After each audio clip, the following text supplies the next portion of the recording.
dans le prochain épisode de Demain nous appartient. Tandis que Victoire se pose des questions sur Benjamin, Audrey et Damien peinent à trouver du temps pour eux. De son côté, Maxime s'envole pour San Francisco. Attention, les paragraphes qui suivent contiennent des spoilers sur l'épisode de Demain nous appartient diffusé lundi soir sur TF1. Si vous ne voulez rien savoir, ne lisez pas ce qui suit. Lundi 21 février dans Demain nous appartient. Victoire se pose des questions sur Benjamin dans la matinée. Victoire raconte à Soraya qu'elle a découvert une barrette identique à celle d'Emma dans la salle de bain de Benjamin. Bien qu'elle reconnaisse que ce soit troublant, l'avocate pense toutefois que l'objet appartient à une de ses ex. Seulement, Victoire juge la coïncidence trop énorme et ce d'autant plus que Benjamin était très proche d'Emma avant sa disparition. D'ailleurs, elle envisage même qu'il soit le père du bébé de l'adolescente. Pendant ce temps, l'enquête suit son cours et le voisin de Benjamin a bien confirmé avoir appelé le médecin aux alentours de 20h30 le lundi soir pour le prévenir que quelqu'un rôdait dans son jardin. De son côté, Damien a relevé des petites taches de sang sur le portefeuille d'Emma. Comme l'ADN est le sien, les policiers se demandent si elle n'a pas été agressée. De son côté, Roxane n'est parvenue à localiser le téléphone d'Emma. Sans attendre, Karim et Sarah se rendent sur place et tombent sur un jeune homme qui affirme avoir acheté le téléphone à un certain Jérémy Ferrier. Ce dernier est convoqué au commissariat pour être interrogé. S'il jure dans un premier temps qu'il n'a rien à voir dans cette histoire, il finit par avouer qu'il a croisé Emma le soir de sa disparition. En effet, Jérémy l'a vu retirer une grosse somme d'argent au distributeur. Il l'a donc suivie avant de la menacer d'un cran d'arrêt pour qu'elle lui donne son téléphone et son sac. Cependant, il jure qu'il ne lui a fait aucun mal et qu'elle allait très bien quand il est parti. À la fin de son audition, le capitaine Saïd le place en garde à vue. Non loin de là, Charlie est avec François à la plage.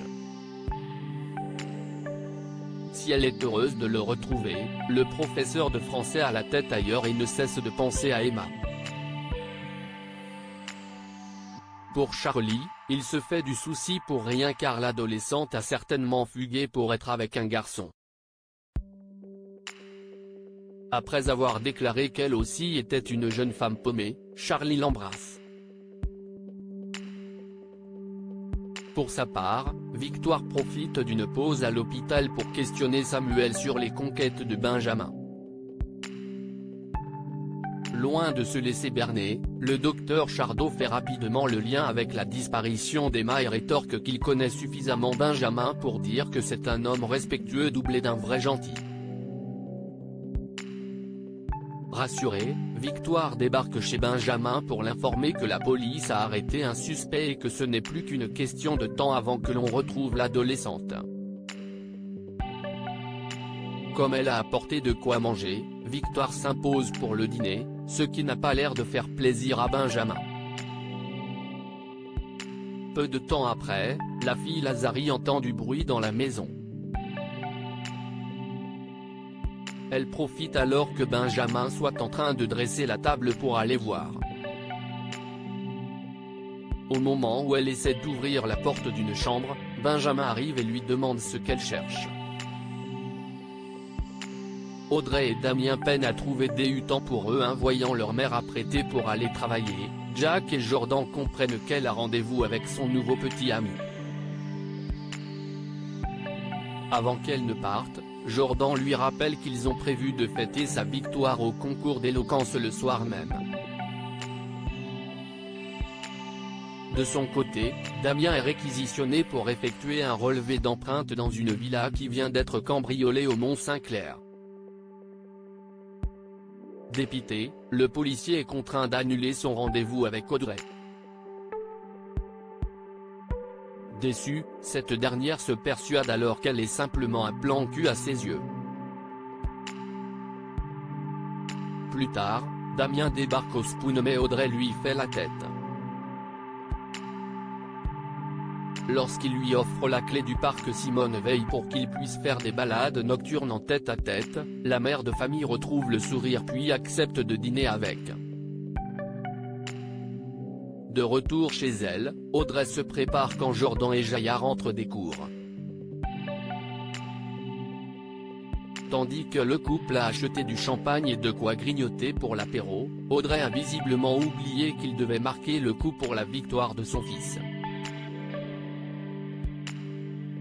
Toutefois, elle se rattrape en disant que ce serait plus sympa de commander des pizzas. Maxime s'envole pour San Francisco après un séjour à l'hôpital, Alex est de retour chez lui.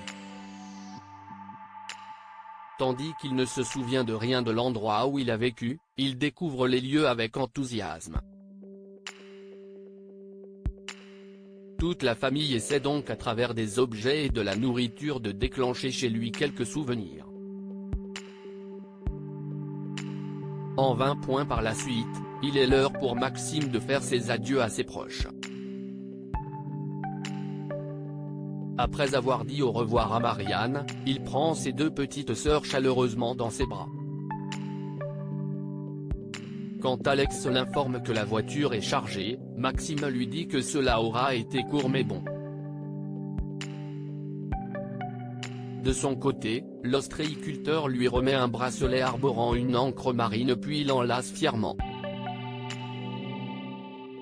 Très émue, Chloé lui remet quant à elle une lettre à lire dans l'avion et l'enjoint à être heureux dans sa nouvelle vie avant de lui dire combien elle l'aime. Maxime les regarde tous une dernière fois, leur dit qu'il les aime puis monte dans son taxi. Plus tard, Maxime est assis sur un banc à quelques pas de la gare lorsqu'une jeune femme fait tomber une orange.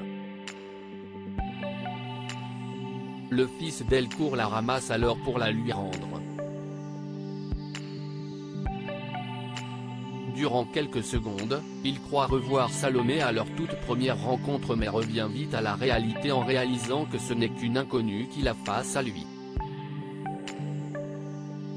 Il regarde ensuite une dernière fois la ville qu'il a vue grandir avant de s'envoler pour San Francisco. À quelques kilomètres, Chloé et Alex partagent le même lit.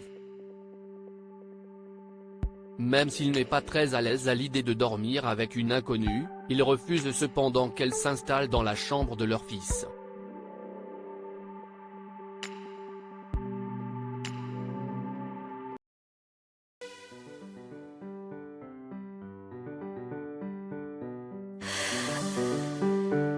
The man I love just had